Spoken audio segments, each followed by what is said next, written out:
저희가 소요리 문답을 계속해서 공부하고 있고요. 그 가운데에서 10계명을 지내고 그리고 이제 회심이란 과연 무엇인가 하는 그러한 과정을 하고 있습니다. 이러한 과정 가운데에서 그 회심의 구성 요소들 가운데의 앞부분을 지금 저희가 살펴보고 있습니다.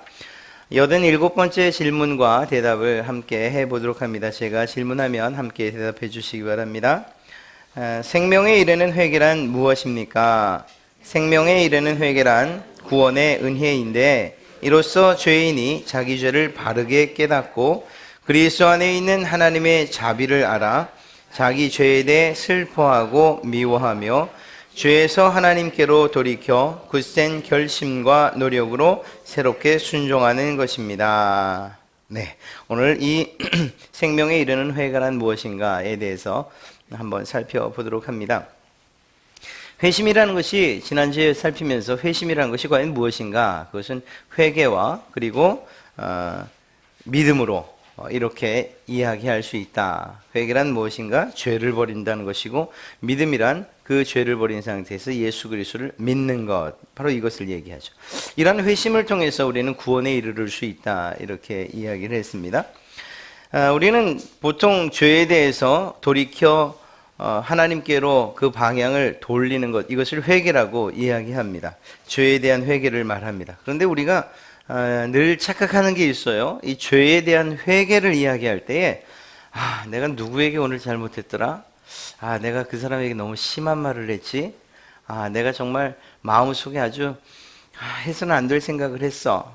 뭐 이러한 사람과 사람 사이에서 일어나는 일들 가운데에서 우리의 죄를 찾기를 잘해요. 그리고 그 죄를 해결하면 내가 충분히 회개했다고 이야기합니다. 우리가 기도할 때에 내가 무엇에 관해서 회개하고 있는가를 한번 곰곰이 생각해 보시면, 그러면 대부분이 사람과 사람 사이에 관계된 악한 생각들이나 또는 그러한 행위로서 우리의 죄, 그리고 그것을 고백하고 용서 구하는 것을 회개로 생각한다는 거죠. 틀리지 않습니다. 맞아요. 그런데 성경이 말하는 생명에 이르는, 생명을 얻는 회개는 단순하게 사람의 문제만에 국한되지는 않는다는 거예요. 오히려 더 중요한 것은 하나님과의 관계 가운데에서 그 하나님께 죄를 지은 것을 깨닫는 그러한 단계까지 나가야 된다는 것입니다. 엄밀하게 보면 이 사람과 관계된 이 죄도 사람뿐만 아니라 그것이 하나님 관계 안에서 볼 때에 죄라고 인식할 수 있어야 된다는 것이죠. 창조의 원리와 차원에서 볼 때도 이것은 매우 합당한 이야기입니다. 하나님께서 우리 모든 사람을 지을 때에 우리 안에 하나님의 모습과, 그러니까 모양과 형상을 담아 창조하셨죠. 비록 그것이 왜곡되고 부서졌긴 했지만 모든 사람들에게 이러한 하나님의 형상이 그리고 하나님의 모습이 담겨 있어요. 그렇다고 한다면 우리가 그들을 대할 때 하나님을 대하듯 대하는 것이 옳지요. 그런데 그렇게 하지 못했을 때 사람에게 대한 것이기도 하지만 그에게 담아두신 하나님에 대한 죄로도 연결될 수 있다라는 사실입니다. 우리가 이제 살피겠지만 10계명도 마찬가지죠. 1계명에서부터 4번째 계명, 이건 하나님과 관계된 것, 5번째부터 10번째까지는 사람과 관계된 것, 구분하기를 좋아합니다. 그러나 엄밀하게 따지면 이 모든 것이 하나님께서 우리에게 주신 명령이라고 할 때에 이것은 하나님과 관계, 1차적으로 하나님과 관계되어 있는 것이라고 봐야 되는 거예요. 그런 면에서 볼 때에 성경이 말하는 생명을 얻는 회개, 이것은 사람과의 관계에서만이 아니라 더 중요하게도 하나님께 지은 죄를 깨달아 그 죄를 회개하는 것까지 나가야 된다는 것입니다. 빌립보 감옥에 바울과 실라가 갇혔죠. 그리고 하나님께서 그들을 구해내셔요. 그 빌립보 감옥을 지키던 간수가 무릎을 꿇고 이야기를 하죠. 내가 어떻게 해야 구원을 받을 수 있습니까? 주 예수를 믿으라. 그리하면 너와 내 집이 구원을 받으리라. 이러한 바울의 선포를 통해서 이러한 구원의 조건에 믿음뿐만 아니라 그들의 죄를, 자신들의 죄를 회개하는 것까지도 포함하고 있는 것을 알 수가 있습니다. 이러한 요리문답을 그러니까 이 소요리 문답을 만들 당시에 그러한 상황들을 살피면 왜 이것에 대해서 이렇게 강조하는가를 잘 알 수가 있어요. 그 당시에 카톨릭 교회는 신자가 되면 그러면 자동적으로 천국에 간다고 이야기했기 때문입니다. 혹시 좀 부족하고 죄를 지어도 해결할 수 있는 방법까지도 제시를 해줬어요. 면죄부라든가 혹은 십자군 전쟁에 참가한다든가 하는 이런 성경과는 상관없는 구원의 방법들을 제시해 줬단 말입니다. 그러니까 비록 회개가 없어도 정말 내 죄에 대한 통렬한 깨달음과 그것에 대한 회개 그리고 돌이킴이 없어도 구원받을 수 있는 길들이 있었던 거예요. 그래서 실제로 십자군 전쟁에 참여했던 대부분은 아니지만 그러나 많은 사람들이 죄를 짓고 그리고 문제를 일으켰던 자들도 많이 포함이 되어 있어요. 그 문제를 해결할 수 없으니까 사회적으로는 그래도 천국은 가야 되고 그러니까 십자군의 전쟁 그 전쟁에 참가하는 거예요. 그리고 거기서 장렬하게 죽으면 죽는 즉시 천국 간다고 믿었으니까 말입니다. 그러니까 성경이 이야기하지 않은 또 다른 천국의 길들을 제시해 놓은 이 카톨릭에 대해서 분명히 얘기하는 거예요. 교인이 된다고 해서 천국 가는 것도 아니고 면죄부를 산다고 해서 천국 가는 것도 아니고 예수 그리스도의 이름을 가지고 나와 싸우다가 죽는다고 해서 천국 가는 거 아니다. 천국에 이르는 그 길 가운데는 반드시 가장 첫 번째 단계로서 생명에 이르는 회개가 있어야 된다라는 사실을 이 종교 개혁자들이 이야기했고 그 항목을 이렇게 소요리 문답이라고 하는 이러한 교리서에다 담아놓은 거예요. 생명원은 그 회개 성경에서 말하는 대로 가르치는 거예요. 성경은 분명히 이야기하거든요. 회개하고 그리고 예수 그리스도를 믿는 것을 통해서 천국 백성이 될 수 있다고 이야기하고 있습니다. 죄에 대한 진정한 회개를 10계명의 1부터 4번째, 첫 번째부터 4번째, 5번째부터 10번째까지 그래서 하나님의 죄와 사람에 대한 죄로 구분하고 있지만 그러나 사실은 이것은 구별될 수 없는 거예요. 어느 죄가 더 중하고 어느 죄가 약하고 이 죄는 회개하지 않아도 천국에 이를 수 있고 이 죄는 하나님과 관계된 죄는 해결해야지만 천국 가고 이게 아니라는 거예요. 이 똑같이 취급되고 있는 것이죠. 그런 의미에서 생명 얻는 회개라는 것을 좀 정의를 내려보면 일단 오늘 요리문답에서 이야기하고 있는 대로 하면 구원의 은혜예요. 하나님께서 베푸시는 은혜라는 것입니다. 이 회개가 마지막 우리가 다시 한번 정리를 하면 살피겠지만 누구로부터 오는가? 회개의 주체는 누구인가 이야기할 때 실제적으로 그 주체는 우리입니다. 우리가 회개하는 거예요. 그러나 그 회개의 마음을 누가 주시는가 할 때는 결국은 하나님께서 우리에게 주시는 은혜라고 이야기할 수밖에 없는 것입니다. 그런 면에서 볼 때에 이러한 회개와 더불어서 믿음 그리고 구원에 이르는 이 모든 것은 하나님의 선물이고 은혜라고 이야기할 수 있습니다. 결국은 이러한 가운데에서 하나님의 은혜가 그리고 그 하나님의 영광의 빛 가운데 우리가 들어갈 때에 깨닫게 되는 것이 무엇인가? 우리의 더러움을 깨닫게 되는 거예요. 우리가 어두울 때는 내 얼굴에 무엇이 묻었는지 알 수 없고 거울을 보기 전에는 정말 어디가 더러운지 알 수 없지만 밝은 곳으로 들어와서 내 몸을 보면 어디가 더러운지 또 거울을 보면 그럼 내가 정말 얼마나 씻어야 할 것이 많은지 이러한 것을 깨닫는 것처럼 하나님의 영광의 빛 아래 그분의 은혜 가운데 들어가면 우리의 부족함과 우리의 죄악이 낱낱이 드러나거든요. 그러니까 이 문제를 해결할 수밖에 없는 거예요. 이게 해결되지 않은 상황에서 하나님과의 관계가 온전히 된다? 이것은 성경에서 그렇게 말한 적이 없어요. 아담과 하와가 범죄한 이후에 그들이 가장 먼저 했던 행동이 자기들의 수치를 가림과 동시에 동산 나무에 숨어요.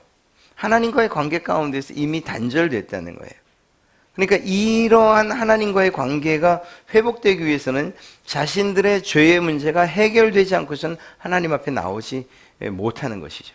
그리고 결국은 그 범죄함이 그것이 결국 모든 사람들에게 유전되고 또한 전가되어서 모든 사람들에게 죄가 있는 상황이다. 그렇다고 하면 그들 가운데 그 누구도 하나님 앞에 담대히 나는 하나님 앞에 비록 죄가 있지만 나올 수 있습니다 라고 말할 수 있는 사람은 없다는 거예요. 그분의 그 이스라엘 백성들이 하나님의 나타나심, 그 영광의 임재 가운데에서 산을 구름이 둘러싸고 그리고 하나님께서 말씀하시는 그때에 이스라엘 백성들이 하나님 정말 하나님이 찬양합니다. 하나님 정말 놀랍습니다. 아름답습니다. 하나님의 영광이 정말 찬란하군요. 이렇게 반응했느냐? 그렇지 않아요. 그들은 땅에 엎드려서 죽은 자같이 두려움에 떨 수밖에 없었어요. 그 이유가 무엇이냐? 하나님의 그 나타나심 자체가 두려울 수도 있지만 그들 안에 있는 죄가 하나님 앞에서 낱낱이 드러날 수밖에 없기 때문이에요. 많은 선지자들의 이야기도 마찬가지입니다. 하나님께서 그들을 불러내실 때 그들이 가장 처음에 했던 일들 그리고 해결할 수밖에 없었던 일이 무엇인가? 나는 죄인입니다. 나의 부정함을 씻어 맑게 하여 주시옵소서. 나의 죄를 용서해 주시옵소서. 이것이 구약시대만 그랬냐? 그건 아니에요. 예수님의 제자들도 마찬가지였어요. 베드로가 예수님 앞에 처음 만나 무릎을 꿇었을 때 그가 했던 말이 뭐죠? 나는 죄인입니다. 주님 나를 떠나주십시오. 이것이 고백이었어요. 그런 면에서 볼 때에 우리가 그리스도인이라고 하면서 이러한 성경이 말하는 이러한 회개의 단계를 거치지 않고서 점프할 수는 없다는 거죠. 이건 만약에 그렇게 할 수 있다라고 믿고 또 그렇게 편안하게 신앙하고 있다면 그것은 정말 죄송한 말씀이지만 자기 기만이라고 밖에 이야기할 수 있어요. 자기를 속이는 거예요. 스스로 속이는 것. 죄 없다고 속이는 것. 죄에 대한 용서와 고백 필요 없다고 생각하는 것. 성경은 그렇게 말하고 있지 않습니다. 죄인이 자기의 죄를 바르게 깨닫는 것, 그리고 그리스도 안에 있는 하나님의 자비하심, 우리의 죄를 용서하시는 것, 즉 십자가를 통하여 우리의 죄를 용서해 주셨다는 사실을 알고, 그럼에도 불구하고 내 안에 있는 죄가 얼마나 추하고 더럽고 그리고 이 죄 때문에 받을 진노와 형벌이 무거운지 그것에 대해서 알아 통렬하게 그것에 대해서 슬퍼하고 미워하는 일들이 있어야 되고요. 그리고 나가서 죄에서 하나님께로 돌이키는 일들에 거기에 우리의 결심과 노력이 필요한 거죠. 이렇게 해서 새롭게 하나님께 순종하기로 결단하는 것, 그것을 우리는 한마디로 성화라고 이야기해요. 그렇게 거룩하여져 가는 것, 이것이 그리스도인의 삶인데 이 거룩하여져 가는 과정 가운데서 회심의 단계를 뛰어넘을 수는 없다는 것입니다. 이 회심의 단계를 뛰어넘어서 나는 죄와는 싸우고 싶지 않아요. 난 거룩해지기만을 원해요. 이렇게 말할 수는 없다는 거예요. 철로역정을 통해서 기독도가 천국을 향해서 걸어가는 그 과정을 가만히 생각해 봐도 그렇습니다. 그에게 있어서 가장 큰 문제가 뭐였죠? 자기가 지고 있는 죄의 그 짐, 이 짐을 어떻게 해결할 것인가 하는 게 가장 큰 문제였어요. 모든 청교도 또 종교개혁가들도 마찬가지였고 그들만을 이야기하는 것이 아니라 여러분들과 저에게도 이러한 경험들이 있으리라 믿습니다. 정말 어떻게 하면 이 죄의 문제를 해결할 수 있을까?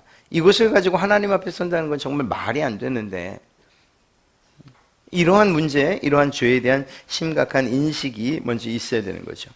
그러다 보니까 앞서 말씀드렸던 것처럼 사람과 사람 사이에서 일어난 죄를 가지고서도 우리의 부족함과 우리의 연약함, 우리의 죄성을 알 수 있지만 그러나 그것은 한계가 있어요. 해결할 수 있다고 생각하기 때문에. 그러나 하나님과의 관계 가운데서 발생되어진 아담과 하와로부터 전가되어진 이러한 죄의 문제는 우리가 해결할 수 없는 거잖아요. 그러니 그 죄를 해결할 분이 우리에게 필요하고 그분이 예수 그리스도라는 사실을 알아서 그분을 믿게 되는 거예요. 그 죄에 대한 심각한 인식과 회심, 그리고 이 죄를 해결하실 수 있는 분이 바로 예수 그리스도라는 사실을 알고 그분을 믿는 것. 그래서 구원의 단계로 나가게 되는 것이죠. 이러한 부분에 있어서 이러한 진정한 회개는 우리에게 매우 중요한 것입니다. 한마디로 이야기하면 하나님께 대한 죄를 그 하나님 앞에 고백하고 또 하나님께 용서받는 삶을 살고자 하는 변화라고 이야기할 수 있어요. 이건 아주 간단하지만 중요해요.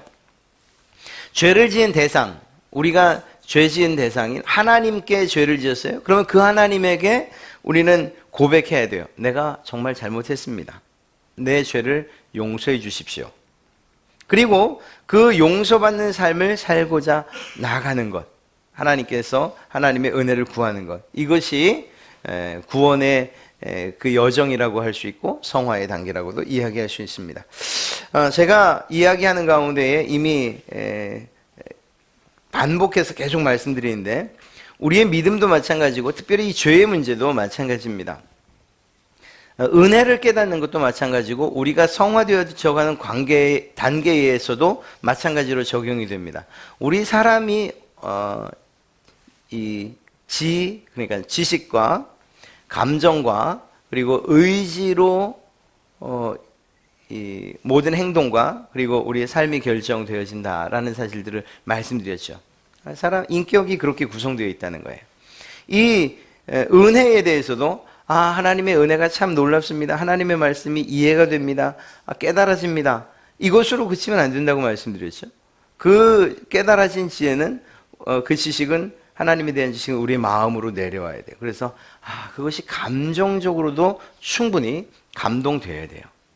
그래서 때로는 그것에 대해서 기뻐하기도 하고 때로는 눈물이 나기도 하고 이러한 감동 이러한 단계까지는 사실 어느 정도 예배 가운데에서 우리가 찾을 수 있어요. 정말 그렇지 않나요? 정말 설교 잘하시는 목사님들 또 말씀을 잘 전하는 그런 분들 설교를 들으면 저도 막 가슴이 막 뜨거워지고 눈물도 나고 그러죠. 그런데 중요한 게 무엇이냐? 거기에 의지적인 요소가 반영되느냐는 거예요. 그 받은 은혜에 대해서 의지적으로 내 삶을 변화시키는 이러한 결단이 있는가, 그리고 정말로 그렇게 살아가는가, 이게 중요한 거예요. 회개에 있어서도 사실은 마찬가지라는 거예요. 죄를 인식하는 것은 어렵지 않아요. 그렇지 않습니까? 성경을 읽다 보면 그냥 다 죄예요. 십계명만 우리가 잘 정독하고 또 그리고 그 말씀대로 살아야지라는 생각만 해도 이게 내가 지은 죄가 이게 한두 가지가 아니구나. 만약에 10가지의 계명에서 못 느끼면 그냥 점프하셔갖고 예수님이 규정하신 죄에 대해서 한번 생각을 해보세요. 율법에는 이렇게 죄를 말하고 있지. 그런데 내가 다시 말하는데 마음속으로 품은 것도 죄야 라고 말씀하신단 말입니다. 그러면 그런 말씀을 들을 때 우리는 지식적으로 이미 죄가 이런 것이구나. 또 말씀을 통해서 또 여러분들이 성경을 읽다가 이건 내가 몰랐는데 이게 죄네. 게으름도 죄네. 욕심스러운 것도 죄네. 이 깨달을 수 있다니까요. 충분히 깨달을 수 있어요.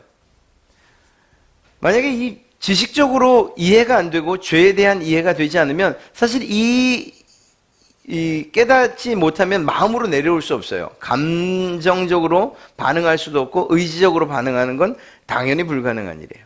그러나 참 감사하게도 우리에게 주신 기본적인 그러한 우리의 사고를 통해서 하나님의 말씀이 선포될 때에, 그리고 특별히 죄 문제를 다룰 때 대부분의 사람들이 다 내 죄를 인식할 수 있다고요. 그래서 그 지성으로서 우리의 죄를 깨닫는 일이 필요한 거예요. 그리고 죄에 대한 용서가 그리스도 안에 있다는 사실까지도 깨달을 수 있어요. 지적으로 말입니다. 우리가 그렇지 않나요? 어떻게 구원받으세요? 구원 받으셨습니까? 그러면 대답해요. 예수 믿고 구원받습니다. 그 죄의 문제는 어떻게 하셨는가요? 예수님께서 내 죄를 깨끗게 해주셨습니다. 우리 이렇게 이야기할 수 있잖아요. 지식적으로 우리는 충분히 이해했기 때문에 그렇게 말하는 거예요. 그런데 그것이 이 지성으로만 머물러서는 안 된다는 거죠. 감정적으로 나와야 돼요. 그래서 그 감정적인 요소의 그 표현이, 감정의 표현이 때로는 죄에 대한 슬퍼함과 죄에 대한 혐오로 나타나는 거예요. 내 죄가 정말 가까이 할 수 없는 더러웠던 것이라는 것을 깨닫는 것. 그리고 그럼에도 불구하고 그 죄 가운데에서 살았던 내 모습이 너무나도 부끄러워서 정말 하나님 앞에서 울 수밖에 없는, 이러한 슬퍼하고 미워하는 이러한 감정적 반응으로 나올 수밖에 없어요. 만약에 우리가 머리로만 알고 있다면 속히 끌어내려야 돼요. 우리의 가슴으로. 그래서 그 죄가 내게 실감되어지도록 우리는 기도해야 돼요. 하나님, 이건 좀 머리로는 내가 죄라는 걸 알겠는데 도저히 이 마음으로는 받아들일 수가 없습니다. 전혀 이 죄에 대한 어떤 감정이 그것이 슬퍼해야 되는 것인지 또 그것에 대해서 미워해야 되는 것인지 이런 감정이 제게 들지 않습니다. 기도해야죠. 만약에 그러한 상태까지 갔다면, 그렇다면 이제는 굳은 의지로 우리에게 주신 의지를 가지고서 하나님께 순종하기를 결단하고 실제로 그렇게 살아야 되는 거예요. 흔히 말하기를 회개란 무엇입니까? 라고 얘기하면 우리가 우리의 죄를 고백하는 것이지요 라고 말합니다. 그러나 그것은 한편으로는 맞습니다만 완벽한 대답이라고는 할 수 없어요. 그래서 이렇게들 표현하죠. 가던 길을 돌아서는 것이라고 표현하는 것. 이것이 아마 가장 적당하지 않을까 싶습니다. 죄를 향해서 걸어가고 있던 그 길로 그 길에 걸음을 멈추고 돌아서서 하나님께로 돌아오는 것. 이것까지 이루어져야 되는 거예요. 멈추는 것만으로도 내가 지금 잘못된 길을 가고 있구나 하는 것만으로 되는 게 아니에요. 계속 가면서 내가 정말 잘못된 길로 가고 있구나. 끝까지 그 길을 포기하지 않는다면 그것은 주신 지혜에 대해서 무시하는 거죠. 하나님께서 주시는 지혜에 대해서 의도적으로 무시하는 거죠. 멈춰섰어요? 멈춰설 수 있지 않습니까? 그리고 그 자리에서 감정적으로나 주시는 그러한 감동을 통해서 정말 내가 죄를 지었구나. 슬퍼할 수도 있고 그 죄에 대해서 분노할 수도 있어요. 그러나 중요한 것이 무엇인가 하면 그 자리에서 돌아서야 된다는 거예요. 돌아설 뿐만 아니라 하나님께로 다시 나와야 된다는 거죠. 이것이 아주 중요한 일입니다. 예를 들면 탕자의 비유를 이야기할 수 있어요. 탕자가 아버지의 재산, 그 유업을 받아서 먼 나라로 가서 장사를 한다고 했지만 다 털어 먹게 되죠.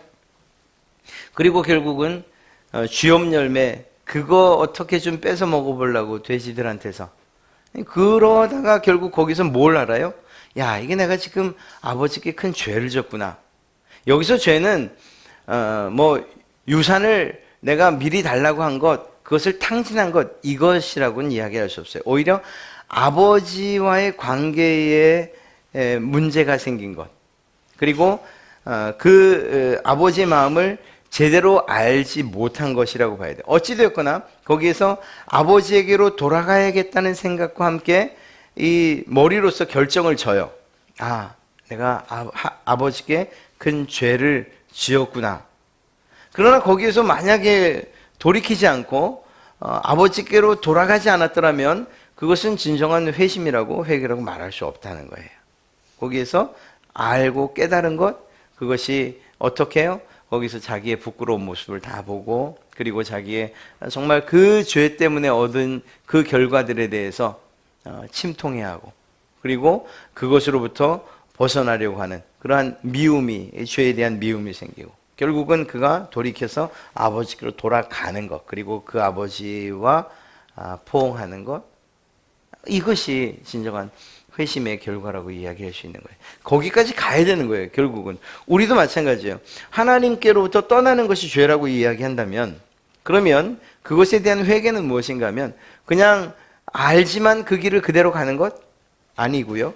그냥 멈춰서는 것 그것도 아니에요. 그냥 돌아서는 것 그것도 아니에요. 결국은 돌아와서 아버지 품에 안기는 것까지 와야 된다니까요. 물론 이것이 한 번에 진행되고 그냥 일사천리처럼 그래서 돌아온 이후엔 다시 안 나가고 하면 얼마나 좋겠습니까만 우리의 의지가, 우리의 연약함이 그렇지 않잖아요. 또다시 내 의지대로 내 뜻대로 하나님을 떠날 수도 있고 또 내가 내 스스로 쾌락을 위해서라든가 어떤 이유에서라도 하나님을 또 떠나지. 그러나 이러한 회개가 실제적으로 우리에게 반복적으로 일어날 수밖에 없는 그러한 일이에요. 우리 안에 있는 죄성과 그 죄성에 대한 우리의 연약함 때문에 말입니다. 우리가 매번 예배를 하면서도 그래서 그 개혁 전통의 교회에서 빼놓을 수 없는 예배 순서가 있어요. 그게 무엇인가 하면 바로 죄의 고백 순서예요. 죄의 고백. 그리고 그 죄의 고백 다음에 하나님의 말씀을 통해서 사죄의 은총을 베풀어지는 것. 우리가 연약하다는 것을 인정하고 지난 한 주간 동안에 지었던 모든 죄들에 대해 하나님 앞에 기도하는 것, 그리고 하나님께서 말씀으로 사죄의 은총을 베풀어 주시는 것을 통해서 올바른 관계를 가지고 예배에 참여할 수 있다는 것을 예배의 예식 가운데 집어넣은 것이죠. 매우 중요한 것이라고 말할 수 있습니다. 이렇듯이 죄에 대한 진정한 회개는 그냥 생각으로만 끝나는 것이 아니고 마음으로 그리고 우리 의지까지도 작동되어야 된다는 것을 이야기하는 것입니다.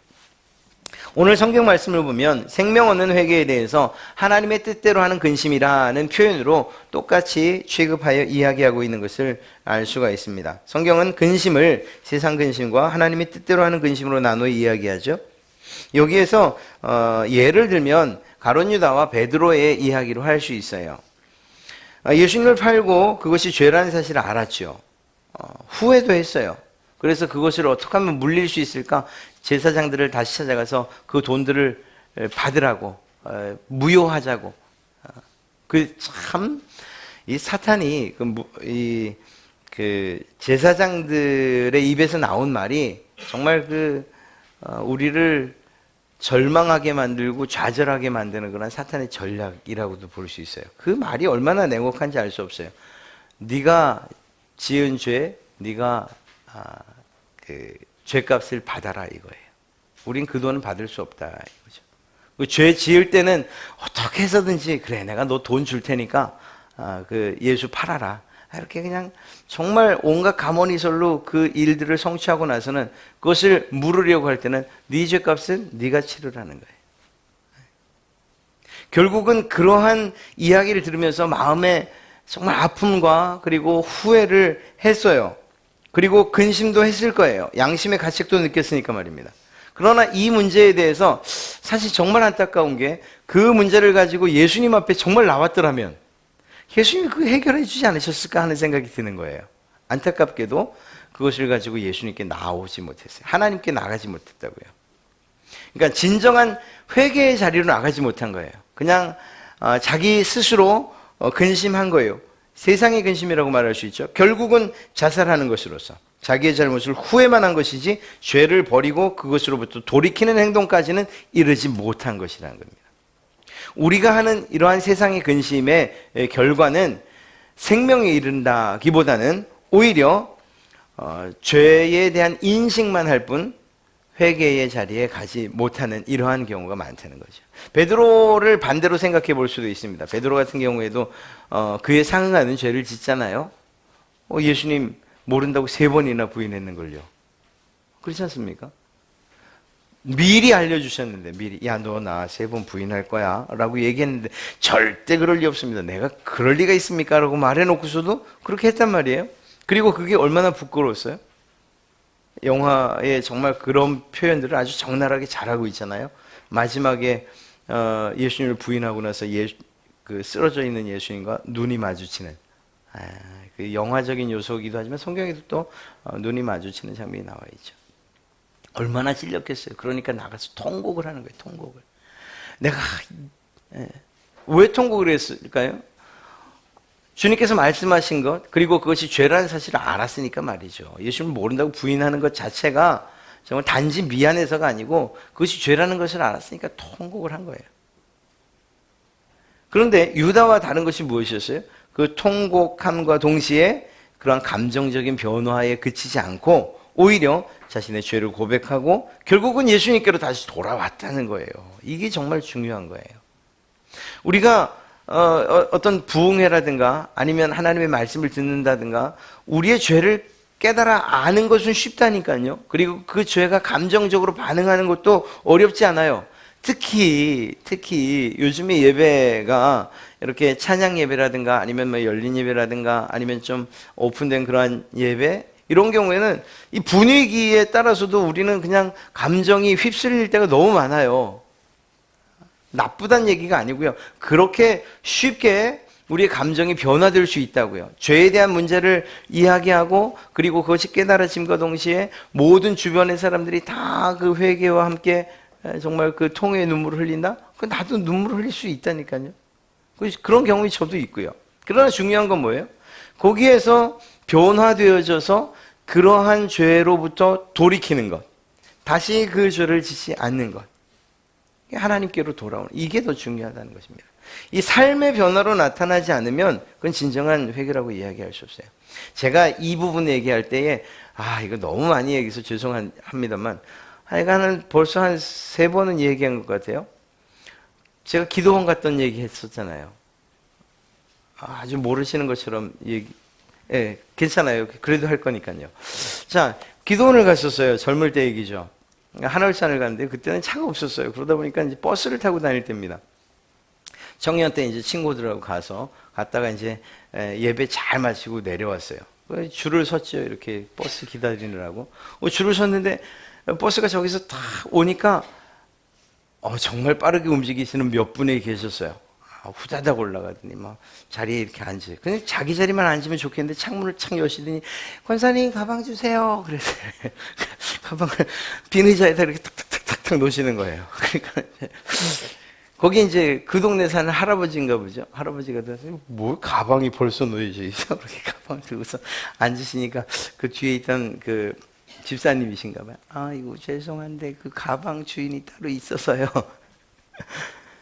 그분들이 제가 어떻게 기도했는지 알거든요. 얼마만큼 울면서 기도했는지. 회개하라 그럴 때 아멘 그랬던 것도 다 봤거든요. 무슨 얘기인가 하면 지식적으로 감정적으로 얼마든지 회개처럼 할 수 있다고요. 그러나 진정한 회개는 우리의 삶의 변화, 그것에 우리의 의지와 그리고 결단이 필요한 거예요. 우리에게 주시는 의지가 그렇게 사용되어야 된다는 거예요. 회개의 주체를 이야기하지 않을 수 없습니다. 회개의 주체, 참된 회개는 하나님께로부터 오는 것이라고 말씀드렸죠. 맞습니다. 하나님께서 우리에게 이 회개의 영을 부어주지 않으면 우리가 우리의 죄를 깨달을 수도 없고 감정적으로 느낄 수도 없고 결단하는 일은 결코 불가능한 일이에요. 예수 믿기 전에 우리의 마음에 대해서 돌같이 단단한 마음이다, 이렇게 말하는 것이 결코 틀리지 않은 것이 많은 선지자들이 이야기를 합니다. 예를 들어서 에스겔 선지자가 11장 19절에서 말해요. 그때 내가 그들에게 일치된 마음을 주고 새로운 영을 그들 속에 넣어주겠다. 내가 그들의 몸에서 돌같이 굳은 마음을 없애고. 이들에게 돌같이 굳은 마음이 있는 한은 하나님께서 무슨 말씀을 하셔도 어떤 기적과 이적을 행하셔도 그래도 그들의 마음이 깨지지 않아 회개하는 자리에 이를 수 없다는 거예요. 마치 이스라엘 백성들의 그 출애굽 그 과정에서 바로가 백성들을 놔주지 않으려고 했던 것처럼. 이유가 뭐였죠? 하나님께서 그 바로의 마음을 강팍해 했다. 굳고 단단하게 하셨어요.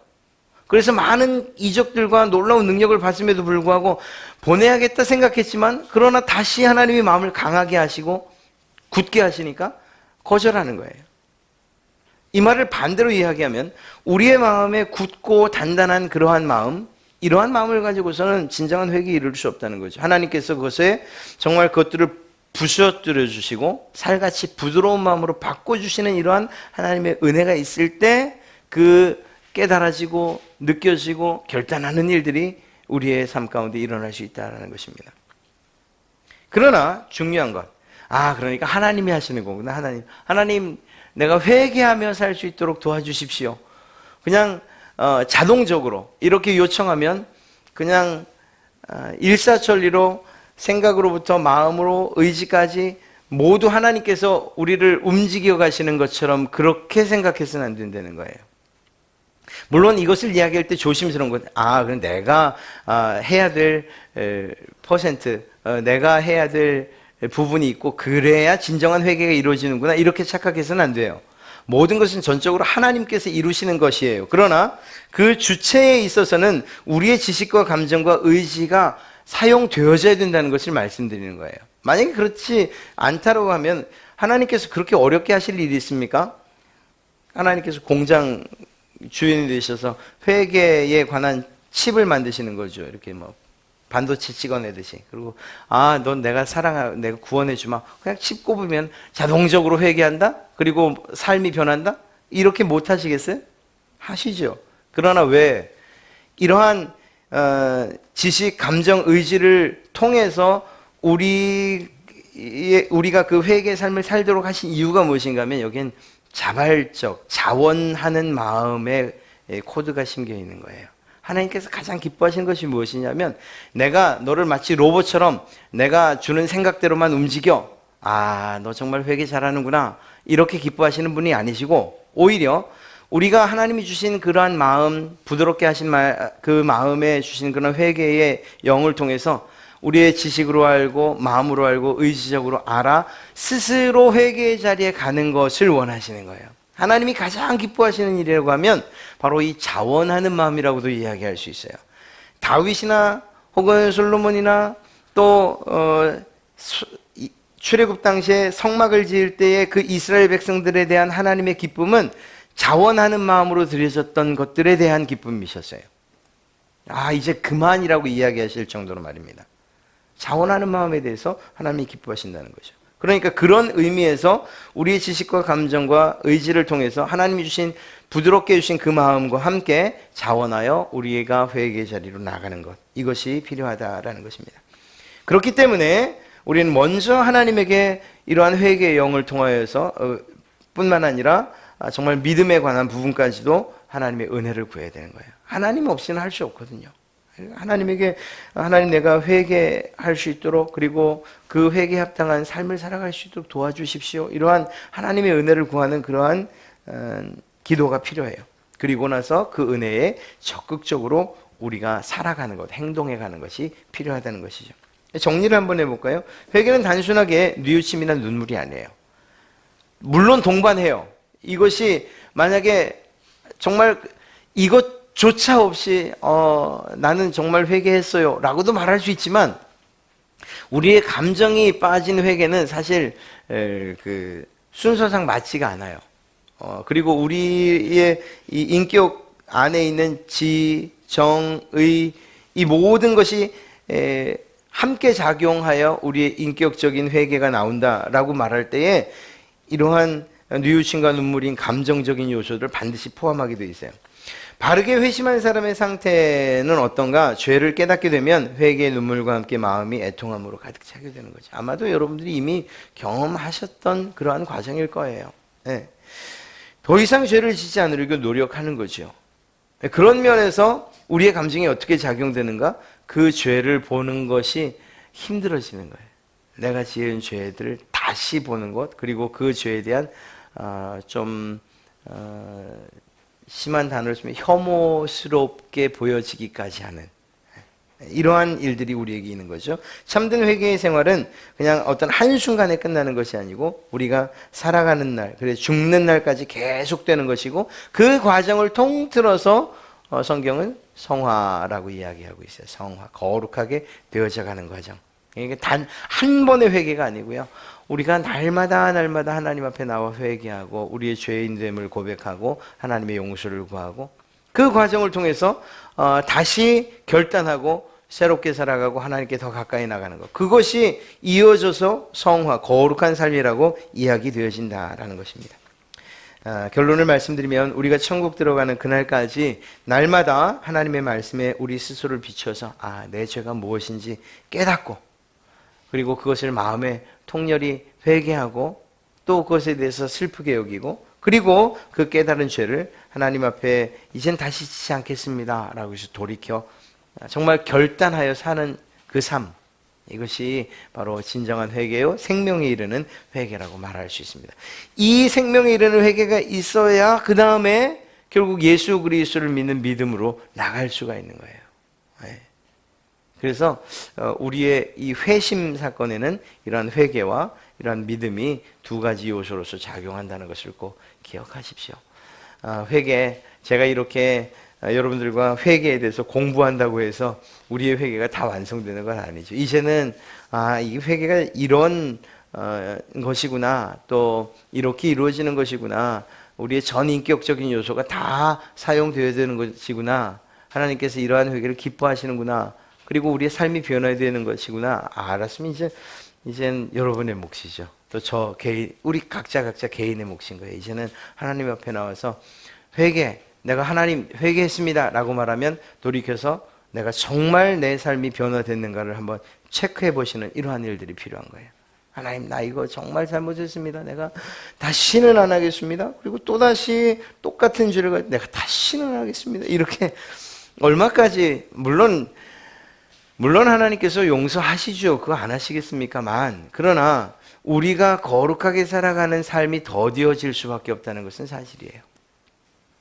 그리고 그것은 우리의 신앙의 그러한 성숙을, 그 시기를 늦춰갈 수밖에 없는 거죠. 예. 오늘 생명에 이르는 회개, 또 또 이 회심의 삶, 이것이 이러한 회개에 대한 정리가 여러분들에게 여러분의 신앙과 또 그러한 삶을 살아가는데 회개의 삶을 살아가는데 큰 도움이 되었으면 참 좋겠습니다.